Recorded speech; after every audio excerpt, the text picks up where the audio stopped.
So, the first season of this show went about like I thought it would given the setup, with Juliet becoming sheriff and investigating the death of her former lover in the process. But at the end of the season, we found out that George indeed committed the act of self-deletion, just like Judicial said he did, which came as a surprise to me, I won't lie. But what made me really excited for the continuation of this story was the last 5 minutes of the season 1 finale, wherein, like a lot of people I'm sure, I learned that I had it wrong the whole time. You see, this whole time, I thought that Allison and Sheriff Holston had it right, that outside was indeed survivable, and that for some reason, those in charge of the silos simply wanted to keep everyone in. But what we saw was that not only was the outside toxic, but that it was the helmets in the hazmat suits that projected the mirage, not the screens inside the silo. And that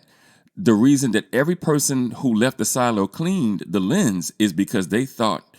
what they were seeing inside the helmet was what outside actually looked like, and they wanted those inside the silo to see it too.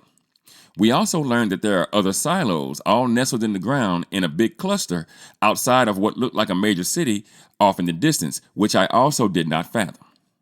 Now, having said that, I thought the first episode of this new season was really boring, and not at all what I expected. Now, the writers try to break the monotony by infusing the episode with flashbacks that, at least at this particular moment, feel extremely inconsequential to the story as it pertains to its forward movement,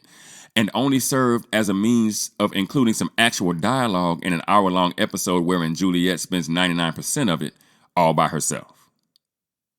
Now, I was truly interested in seeing where this story would go after the revelations of the season 1 finale, but even though it's just the first episode of a 10-episode second season, I have to say that I'm not all that optimistic about this show being able to hold my attention over the next 2.5 months.